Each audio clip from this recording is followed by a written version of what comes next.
Welcome to Project Zion Podcast. This is Cuppa Joe, where we explore restoration history, and I'm your host, Karin Peter. Today's episode is part of our ongoing series about women in Community of Christ history, where we tell the stories of women and how they shaped and led and offered ministry and had profound impact in the history of Community of Christ. Our guest who shares these stories with us is Wendy Eaton, and Wendy is a true favorite here at Project Zion Podcast, and we love these episodes about the women in Community of Christ history, so we're always happy to have her as our guest. She has worked at multiple restoration historic sites, serves as administrative assistant to Historic Sites Foundation and with the archives and independence, and I don't know all what else, but all kinds of things history. So, hi, Wendy. Hi, Karin. It's nice to have you back. We are recording this in the beginning of 2025, and so this is our first Women in Community of Christ history of the year. And we're going to be talking about a woman from church history who's completely new to me, and her name is Eleanor Kearney or Kearney, or we're not sure, but it's Kearney, Ny, By. Okay. And so, however you want to pronounce that, you feel free. If somebody wants to write in and it's their last name, tell us what we're doing wrong. But we're going to learn about Eleanor today and learn her story. And so, as usual, my first question is going to be, who is this person, Wendy? And what about her story interested you to the extent that we're doing this podcast episode? Eleanor is a name that I had come across in passing, but hadn't focused on. And then when I was working on one of our recent episodes, I was back in the book by Madeline Brunson about the history of the women's organizations within the church. And Eleanor's name came up again, and I'm like, this might be a path to go down. And Eleanor, I think, would have described herself as an author, and she certainly was one, but that's not the part of her life that I really was captivated by. Her books, I read one of them. It was okay. I wouldn't say it was stellar writing, but it was a good introduction and getting her name out there, which I think was the critical part. She was on the forefront of what I would consider women's rights within the church. I'm not sure she intended to rock the boat as much as she did, but she really shook things up. And I think the things that she wrote about have lasting impact to this day, even if she's somebody who's somewhat been forgotten from church history. She was a woman who, thanks to a childhood illness, was deaf for most of her life. And she didn't let that stop her from living a full life, which I think is another critical aspect to take into consideration. I love bringing up women's stories because they're just not told that often.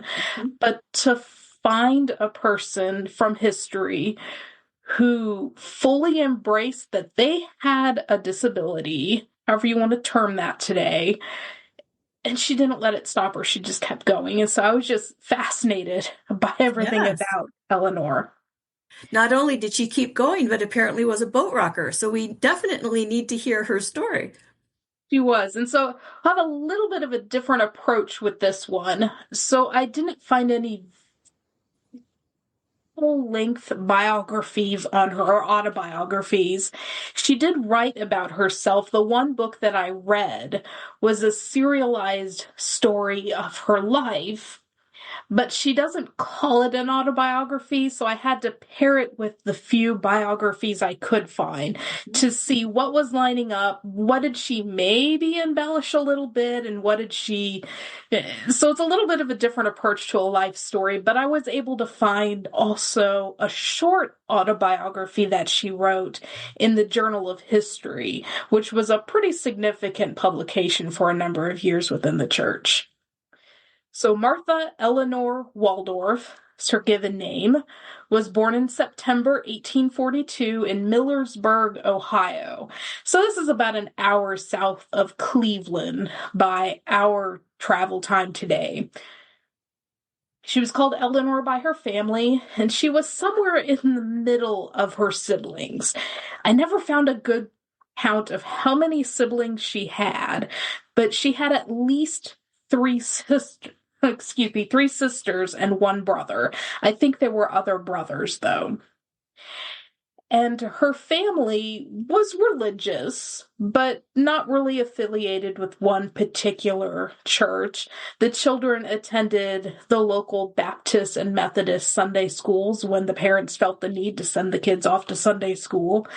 So that was the very earliest years of her life. When she was about 3, the family moved to Illinois, about an hour or so west of Chicago, just a tiny little town. I don't know exactly what drew the family there, but her father had a sister who lived out in that area. And Eleanor remembers a few stories about this Aunt Polly of hers, particularly her uncle, who she doesn't name, so maybe she didn't remember his name. But the two of them were in an interfaith marriage.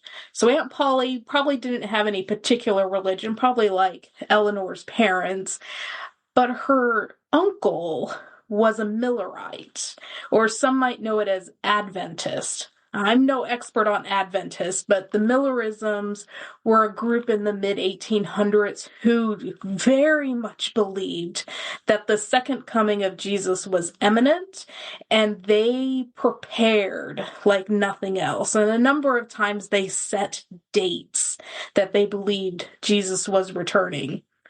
And one of the stories that Eleanor remembers her aunt telling, one that made Eleanor's father just laugh out loud, was that her aunt and uncle kept a barrel of water in the kitchen. That would be pretty typical, so you'd have accessible water, especially in the winter months.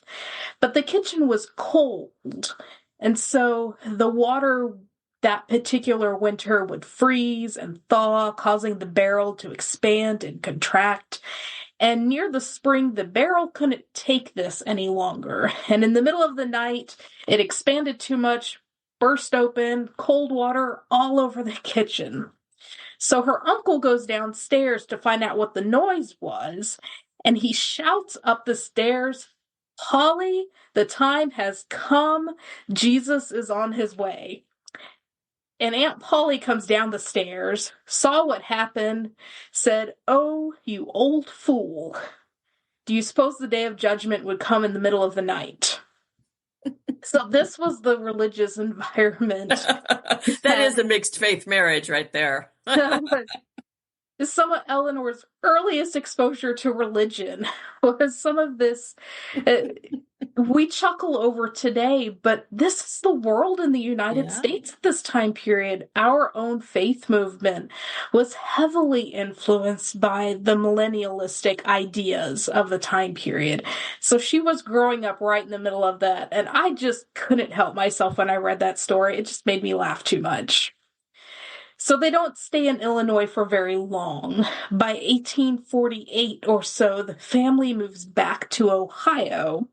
And this time, they're about halfway between Columbus and Cleveland, so kind of right in the middle of the state over on the western side. She starts school out here, and she loves school. But unfortunately, when she's around age 9, she contracts spinal meningitis. And at this time period, she was fortunate to have survived this illness. She's left incredibly weak. She's left blind and deaf, and she cannot get out of bed. Over time, she regains her strength, and her vision returns. It would never be wonderful again, but it came back. But her hearing never came back. She was desperate to return to school, but the local county school, their country schools, they said no. Like, you're deaf, you can't come to school. This is again, a reality of the world that she was living in. So her family worked with her at home. Her parents, though not specifically religious, had some pretty strong ideas, so novels were not allowed in the house. But they had lots of histories, lots of biographies, and books on religion, so Eleanor set to those and read them with gusto that can only be of a child who's so eager to learn. Her family, and especially one of her sisters, worked close with her to learn how to read lips. And they wrote on a slate, helping her learn how to talk, even though she couldn't hear. And she worked hard to be able to gain that ability so that she wouldn't be cut off from the world, both those skills.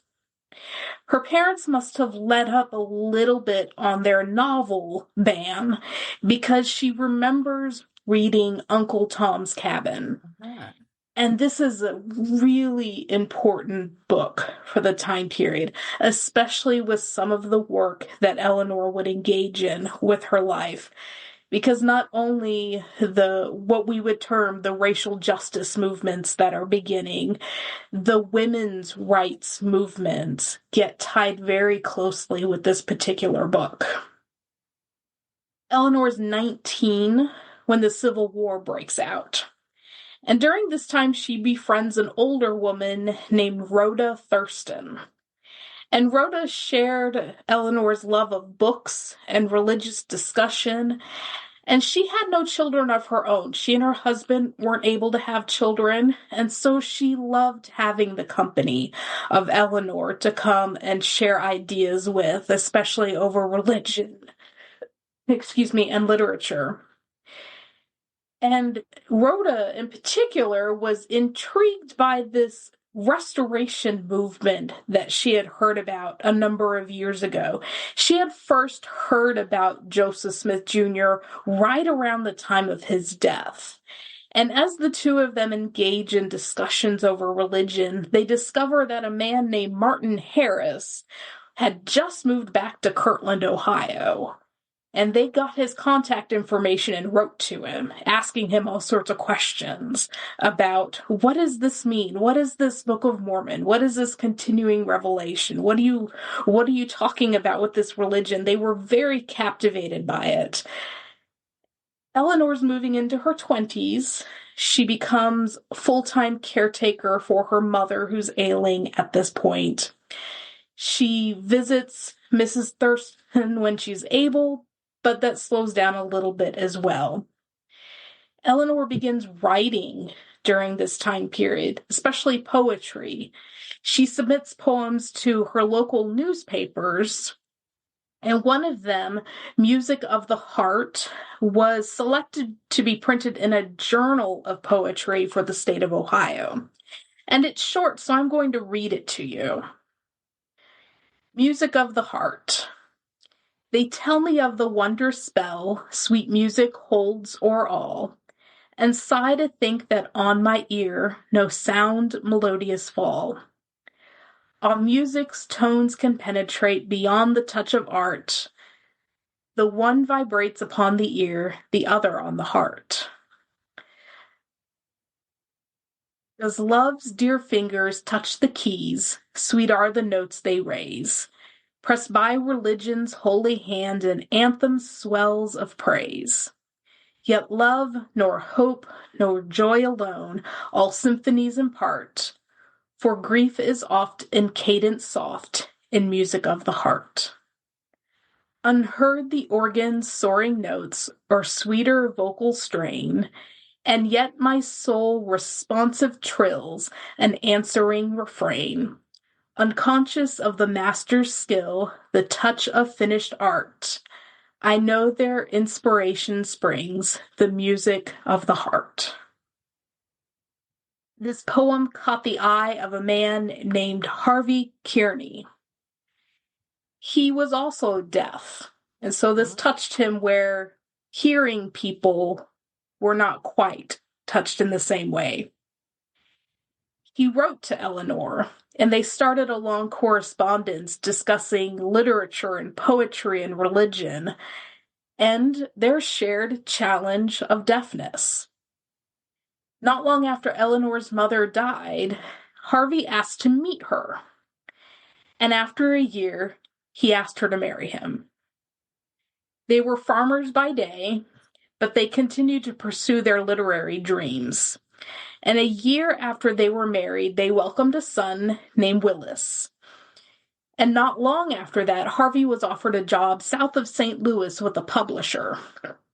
So they moved over to the Illinois side of St. Louis. And this is about 1870, 1871. Not long after they settled, though, he was hurt in an accident that led to his death. Knowing that she needed to keep going for the sake of her son, Eleanor took up work as a seamstress. She lived with her in-laws for a short time before moving back to Ohio to stay with her family. Through all of this, Eleanor kept in contact with her friend, Mrs. Thurston, who at this point knew that her own widowhood was growing close. She was quite a bit older than Eleanor. She knew that her husband's time was ending. And she was considering, after his death, a move to Kirtland, Ohio, because she was still that intrigued by this church that Martin Harris was now telling her about. Not long after her husband died, though, the church was really seriously gathering in Plano, Illinois. So that's where she went. And she asked Eleanor to go with her. And the idea of, we're both widows, I will help you take care of Willis, we could live together, we could learn about this church that we both have been so fascinated by. And Eleanor's not quite sure she's willing to make this big change, because it's a huge change for a single woman with a child to make a move again to a woman who's older. Don't know how much longer Mrs. Thurston's going to be around. And in fact, not long after she moved to Plano, Mrs. Thurston died. She had been sending copies of the Herald and describing the community to Eleanor, and Eleanor was right on the point of going ahead and making that jump when she received the news that her friend had died. But Mrs. Thurston had left note with church leaders, said, write to Eleanor, tell her if she will move to Plano, she can have my house. She could have all the belongings in the house, and all the funds that are left are hers if she will move to Plano. And so this took away any inhibition that Eleanor had at this point. She and Willis packed their few belongings and moved to Plano. She was baptized within a very short time and started work there again as a seamstress. Willis was able to start school, and they were surrounded by this incredibly supportive church community that was there in Plano. About 10 years after settling in Plano, the church is now moving to Lamoni, and so they move along with them over to Lamoni. They build a cottage. I'm not sure how this happened, but right next door to Marietta Walker. You kind of guess where things are going to go now. And Willis is baptized not too long after they move. He's around 14 when he's baptized. And at 16, he finishes school and starts work at the Herald Publishing House. Eleanor starts writing for various church publications. This is when she publishes that semi-autobiographical novel that I mentioned. It's called Patty, or Leaves from a Life.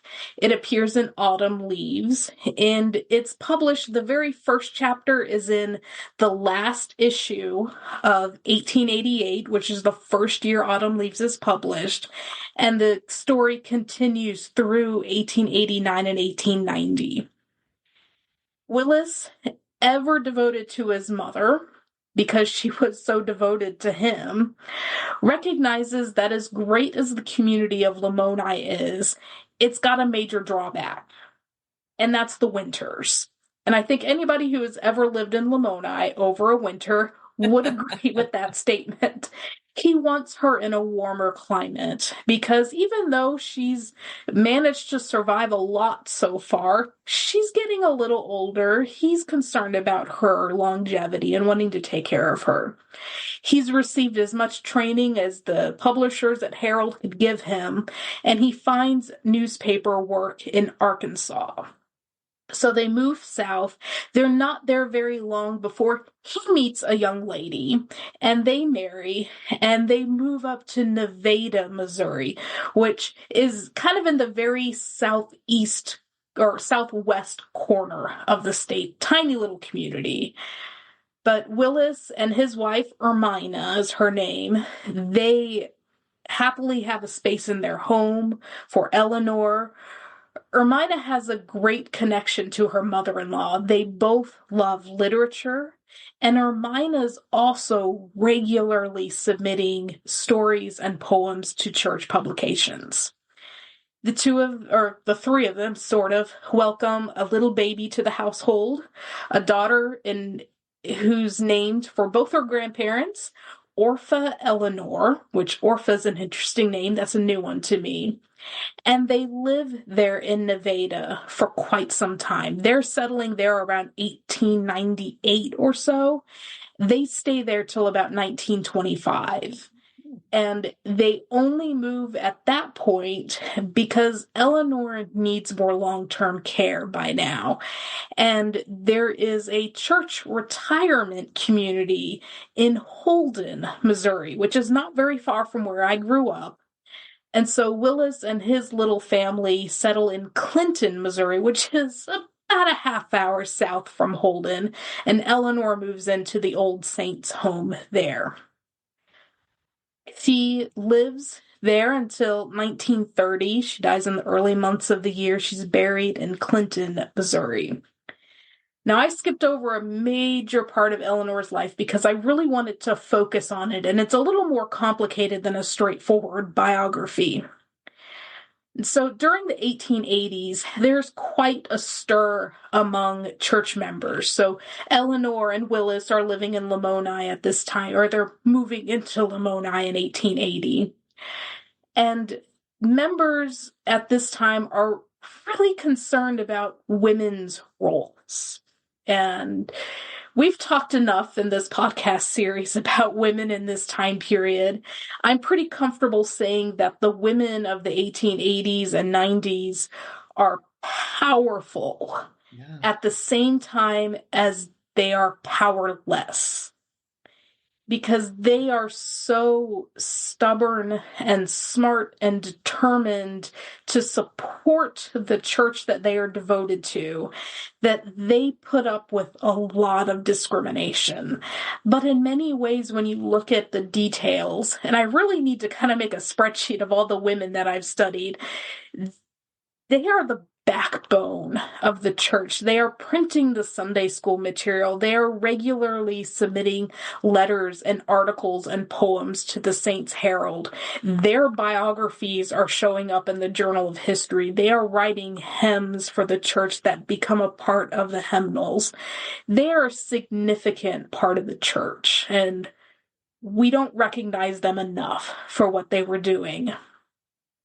So some of this information comes from the History of the RLDS Church, which is an 8-volume, blue-bound, typically, encyclopedia, basically, of church history.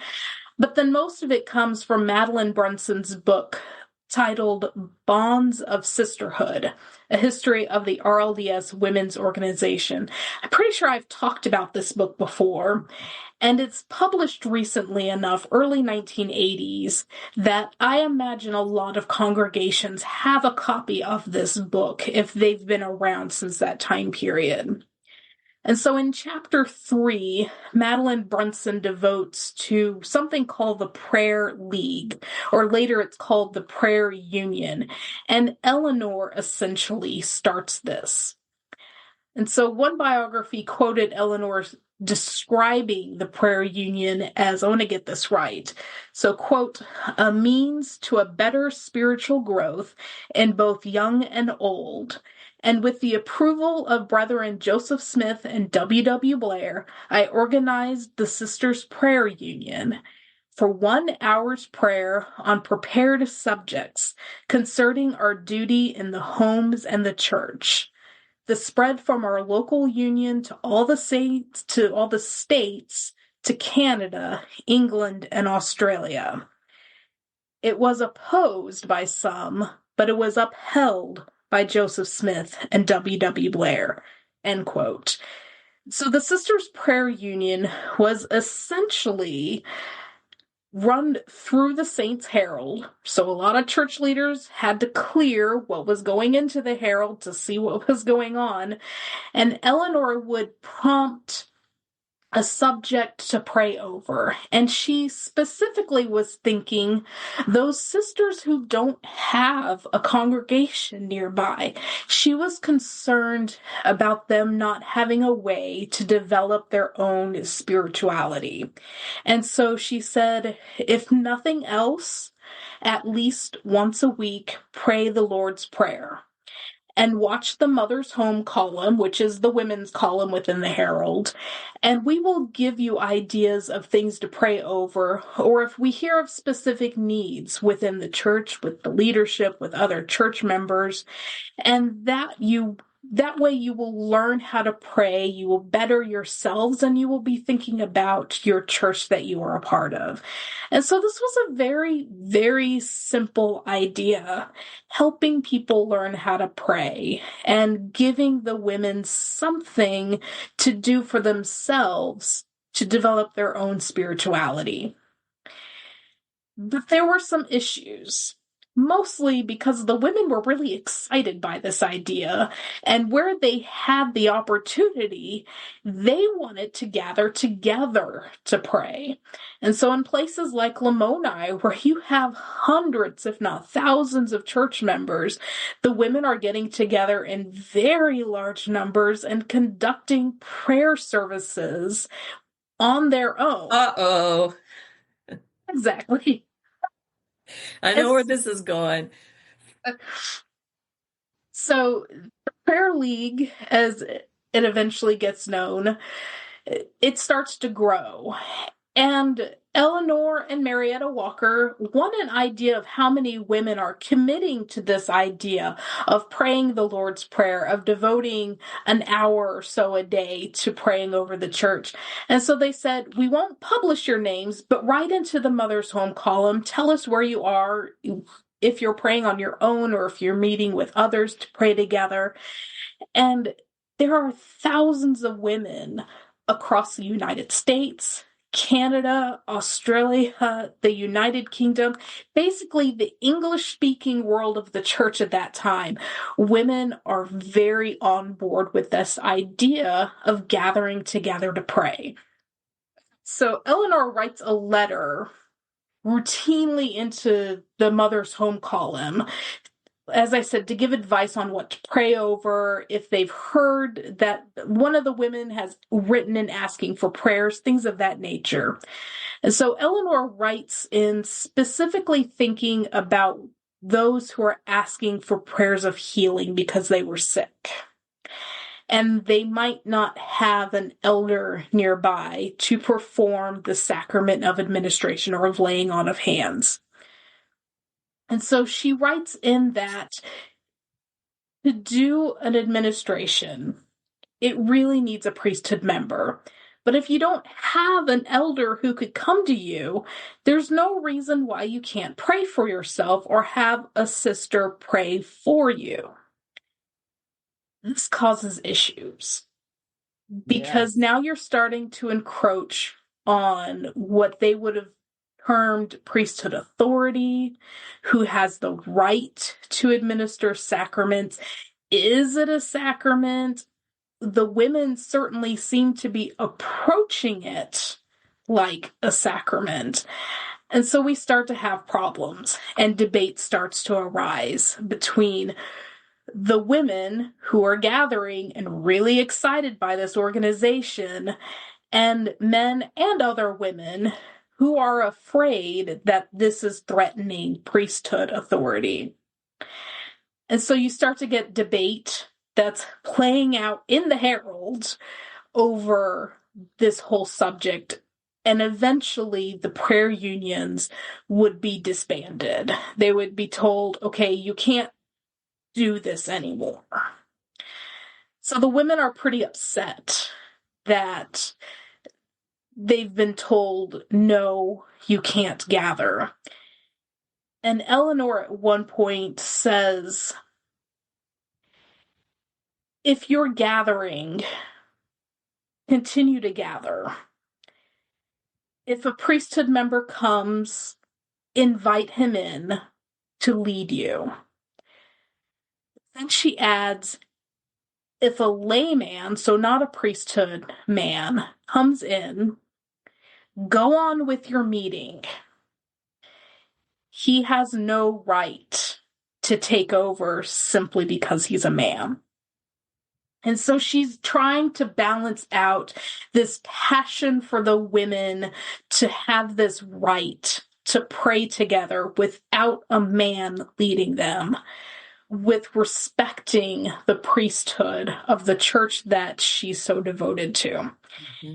And it's really sad that the prayer union dies out the way it does. And at another point, she says, the brethren who are called, the elders and other priesthood who are called, if they are engaged in their work, they should be too busy to interrupt your prayer meetings. Ooh. So she is feisty. She's getting in these attacks, but she's also doing it in a way that, okay, but if a priesthood member comes in, let him come in and lead you. And what I find fascinating through all this, Joseph Smith III and W.W. Blair, who's a counselor at times and an apostle at times, they are very supportive of the women gathering like this. But there's so much contention that they say, essentially, keep gathering, but don't interfere with the organization, your local congregation. Go ahead and gather, pray together, but don't try to take over. So it's really, I can't imagine what it must have been like for Joseph Smith III particularly to balance this, because he's seeing this within his own family. His daughter Audentia is a powerful leader in this time period, and he's having to hear from her this same restrictions that are being put on her simply because she's female. Another thing happens in this time period as the prayer unions are really being shut down that adds ammunition to the people who don't like the women gathering. And that is back out in your area, the Pacific Slope, D.S. Mills offers a prayer of administration to a woman named Emma Burton. And in the prayer, he set her apart. Now, this is a prayer of healing, but he set her apart to, quote, administer to the sick among the females of the church, end quote. And so when other church members hear about this, they write to Joseph Smith III demanding answers. And one leader wrote, quote, it was a square out and out ordination. So this is incredibly controversial. Again, this is 1880s.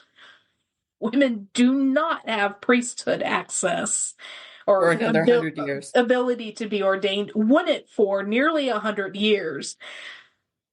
But it seems that Mills has maybe unintentionally ordained Emma Burton.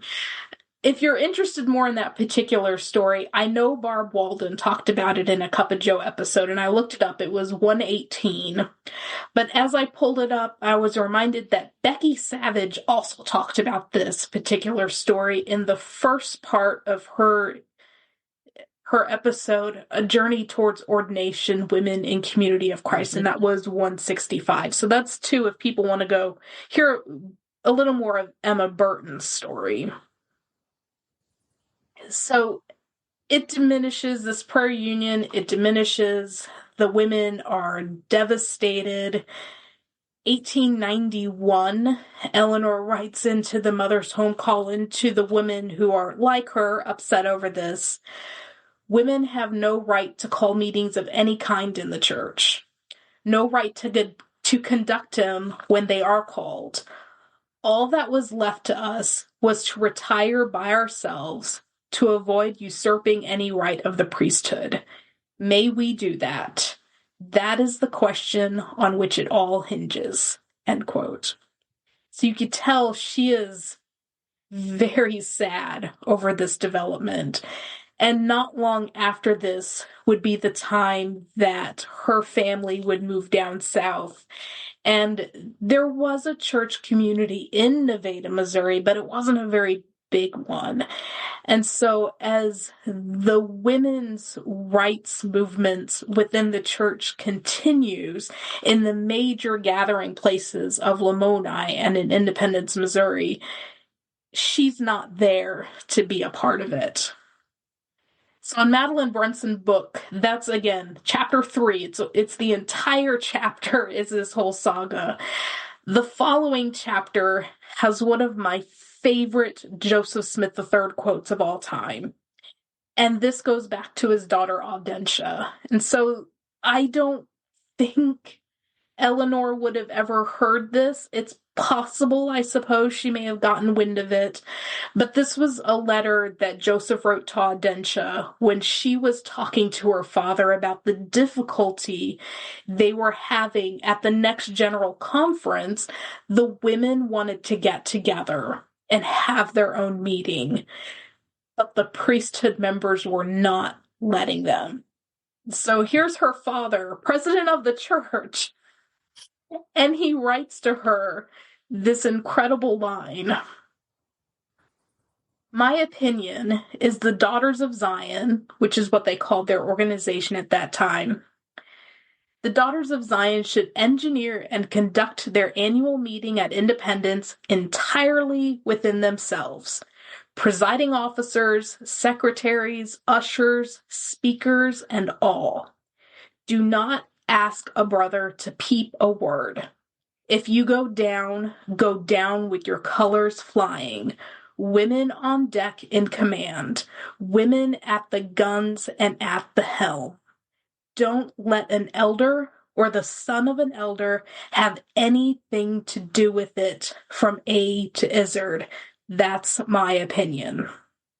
Oh my goodness. So here is our president of the church, who's in this incredibly contentious time, telling his daughter to do this incredibly controversial action. Yeah. So I need to go back and finish rereading Madeline Brunson's book again so I could be reminded on what the outcome of that situation was. Yeah, we might need to go and visit Audentia again. I know we talked about... to do Audentia Part 2. Yeah. But it's a powerful quote. It and is I wanted a powerful to end quote. Eleanor's story with that. Yeah, not quite in our peaceful language that we would use now, but we totally get the idea of what he was saying. But I love that if you're going to go down with your colors flying. Yeah. So that's one thing I thought of. Yeah, we tend to shy away from violent metaphors, but I thought that was important to keep in there as it was. Absolutely. Absolutely. And it's amazing because in the different quotes that you've shared from him when he writes to his family, he's so very loving and so very pastoral, and he has such a wit about him that was just delightful when you hear passages from his letters. But to hear this, where you could sense that he was obviously not happy with people trying to control other people, it's really fascinating. So, as I always ask at the end of a story about one of our women in church history, what's your very favorite bit of her story that she did or said? What's like something that just stuck with you? Like, I'll remember that forever. It was Eleanor's determination, especially when it came to the prayer union. She believed so strongly in the women training themselves essentially in matters of spirituality as they understood it at that time period. Mm-hmm. And she regularly communicated with church leaders. Like I said, her main line of communication was through the Herald, which Joseph Smith III was officially the editor of. Other church leaders would have had their hands in. There were the typesetters who would have seen every word before it went to press, and then all the people who received the magazine, seeing what this one woman in Lamoni was coordinating that spread around the globe. It's fascinating, her determination. Yeah, absolutely. You said at the beginning of the episode that her legacy is all over the church today. So what are some of the things you might want to point out? Obviously, women are ordained now, but I think there are other aspects to this of her legacy that we might be able to glean as well. What's something that you would notice? I think it ties again right back into that determination. She sensed an injustice, but she was very respectful. She got some jabs in. She got some really good jabs in, but she was very respectful of the structure that was there and recognizing this is what we're supposed to do. This is how we are operating as a church. So we need to let a man come in and lead if he's a priesthood member. Again, if he's not a priesthood, he has no place in there. But she worked within the organization and tried to make a change. Yeah. And really, this whole thing with the prayer union, it wasn't even 5 years. It was, I think, around 3 years. And then she moves and is almost cut off from church for a time period. But the waves that it caused, because the beginnings of the Daughters of Zion, that's, I think, 1897.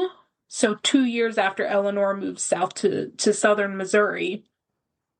And so this wave of women's rights just kept coming. There'd be incredible momentum. It would keep going, and then somebody would get upset and they'd shut them down. But they wouldn't stop. They just kept trying. And I think that's the legacy, because it took 100 years before women would be ordained, from when the women are simply just trying to have prayer services on their own. Yeah. Yeah. Amazing story. Going. There are time periods where it got really hard and really slow, but they kept trying and kept fighting. And I think that's the legacy that she left behind. Absolutely. That she kept going until she couldn't anymore, and then somebody else stepped in and kept going. Really, at this point in the life of the church, we're talking a lot about hope and hope going forward, and hope is here. And that's what I see in her story, is that hope was always there with her, that something would take, something would happen, something would evolve. And I hear it in Audentia's letter to her father as well. And I think it's what drives us still when we talk about taking a risk and risking something new in our mission prayer. It's that whole idea about that determination to keep on. So a good timing to talk about Eleanor's story here. So before we bring our episode to a close, I always give you a chance, if you have any last comment that you want to make about Eleanor or about this particular episode. I'm not surprised that I keep landing on women in this time period to talk about, because they are powerhouses, and the things that they are doing and trying to do to strengthen the church, it's remarkable. And I like that you bring up Audentia and hints of the mission prayer, because I came across a short article. I don't have it with me, otherwise I'd share it. Maybe I'll focus on that with one of our future episodes, where Audentia writes into the Saints' Herald And I can see the mission prayer in the words that she writes. And I'm starting to tear up now because it's so powerful.